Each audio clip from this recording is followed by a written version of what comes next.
testified yesterday, it got hot. Our next guest has been leading the charge for change. Florida Republican Matt Gaetz. Thank you for being here on a Friday night. Honor to be with you, Chris. All right, so I have three of the high points of your discussion, but just as a general assessment, is it true that you believe Rosenstein should be impeached? Well, if I thought he should actually be impeached, I'd probably go file articles of impeachment. We'd be taking votes on it. I would like him to stop frustrating the production of documents that we think are essential to be able to understand better why so much bias was able to enter the bloodstream at the FBI with the Hillary Clinton investigation. Then those very same people migrate over to the Trump-Russia investigation. And then they're the very same people who end up working with the special counsel. I asked the Inspector General, a Democrat, if that was typical. And he said, given his long history of working public corruption cases, it is not wise. It is not appropriate to have people who investigated one party kind of to an election or a transaction then migrate over to the other functionaries. And Rod Rosenstein is responsible for the staffing decisions Mueller has made. I think the public's been very critical of those. It's one of the reasons why the latest CBS poll shows that more than half the country disapproves of the way Robert Mueller's handling the investigation. Well, but we've also had a real hate campaign going on from Trump and certain surrogates to attack the probe. That may have some impact on polls as well. But that's on both sides, right? Like in the marketplace of ideas, there are people like you and there are Democrats who make the case that Bob Mueller's done everything right and by the book and appropriate, and there are people who hold my viewpoint that it's a biased team, that they have collected evidence from people who have demonstrated bias, that there is a sufficient cloud it's not what the over Inspector General the found. Impression.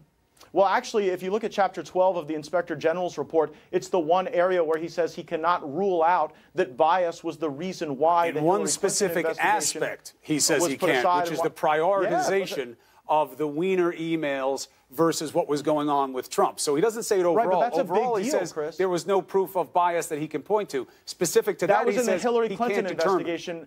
Yeah, but Chris, I think it's really important to distinguish the findings of the Inspector General as it relates to the Hillary Clinton email investigation and those that deal with the opening up of the Trump-Russia investigation, which the DOJ told us began on July 31st. But Rod Rosenstein wouldn't answer questions about the investigative activity which occurred potentially before July 31st. Well, he says he didn't know of any. Let's play it for the audience. No, I don't think that's what he said. We'll play it for the audience, and then you can have at it. All right. Are you aware, as you sit here today, of any payments that were made to any person to collect intelligence on the Trump campaign prior to July 31st, 2016? No, but keep in mind I wasn't there. I only know what information that we've obtained from the FBI records. Are you, as you sit here today, aware of any efforts to contact Roger Stone that occurred prior to July 31st, 2016? I don't have any personal knowledge, Congressman. And now there were several other iterations of that. Saying, I don't know, hold on, I wasn't Chris, there. the question right before is the operative question. Directly before the question about payments, I asked whether or not he was aware of any investigative activity which occurred prior to the 31st of July, and he said that was classified, which is precisely the response that Peter Didn't he say he was working on the Nunes assertions and what documents he wanted in that regard, that they were working with the intel side on that? Well, the Nunes memo and the Democratic memo both conclude that the Department of Justice indicated that it was the 31st of July and that at no point prior was there investigative activity. What do you know that happened before it? Because you were really insistent on I'd like to get some documents. Yeah, well, I know I'd like to get some documents. I mean, look, no one can be certain until we get the production that we need, but we haven't received any of that information. Right, but how do you know there is anything before it? If he says he doesn't know, they've turned over a ton of pages. Yeah, I don't know that, Chris, and I've never claimed to know that. But, like, if nothing happened before the 31st of July, and if previously the Department of Justice has represented that nothing happened before the 31st of July, why would that not be the same answer that they would give both in the Strzok testimony and in the Rosenstein testimony? Well, Rosenstein was consistent. He said he doesn't classified. know about anything else, and you can't ask him to prove the non-existence of a fact. You played the wrong clip, because the question I asked directly before the one that you played was whether or not there were any investigative activities. And he said, I'm working with the intel guys on that. He didn't say, I won't tell you. Right, but that is an odd answer when the easiest answer and the answer that was consistent with previous representations of the Department of Justice would have just been a simple no.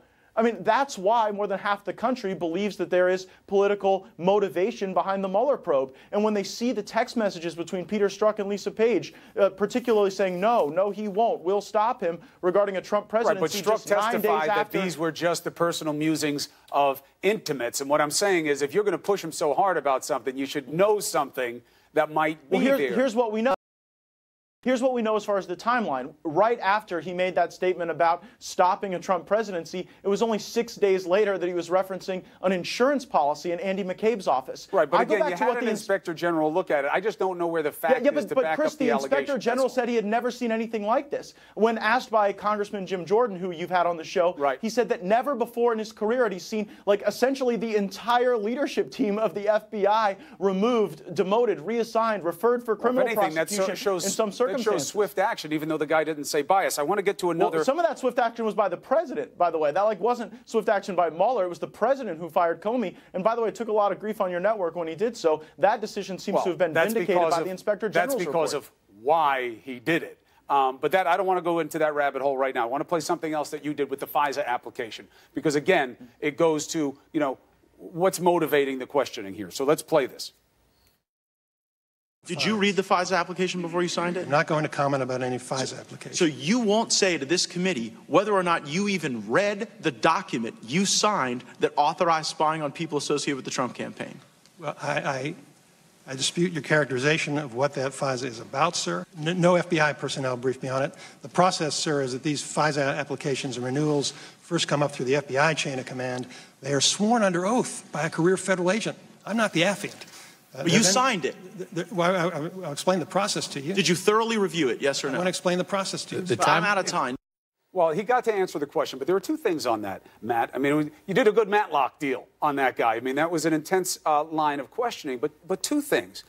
The first one is, you used the word spying. Now, that's a dirty word in the intelligence community. It suggests something nefarious, something wrong. And you know that Trey Gowdy and Speaker Ryan looked into what was offered up by the community, by the DOJ, about what was done, and they said there was no spying.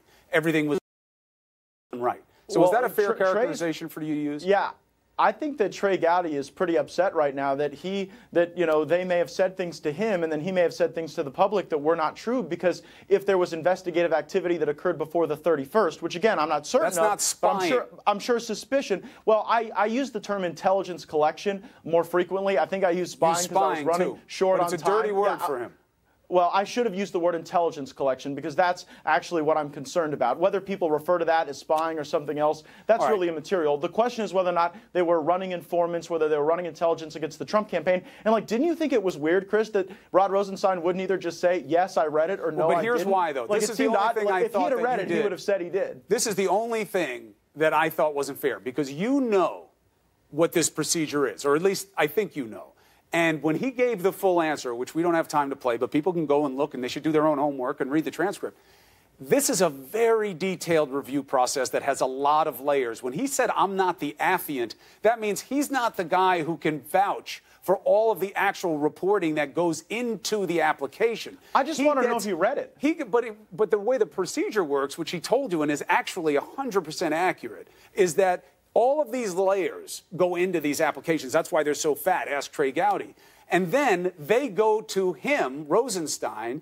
He signs off on what they tell him was done. That's what he signs off on. I don't think that was a fair question for you to ask him. It's not his job to go through every nook and cranny. It's to listen to his seconds and thirds. Wait a second. You don't think it's fair to ask the Deputy Attorney General of the United States whether or not he read something that was bearing his signature regarding intelligence collection against the campaign of the citizens? Yeah, I don't think it was fair, because I think the right question is to say, I don't think the American people would agree with you on this? But that would be deceptive, because they don't know the process. Were you briefed by the people responsible for it? No, I asked those questions as well, but I also want to know if you read it. You know why?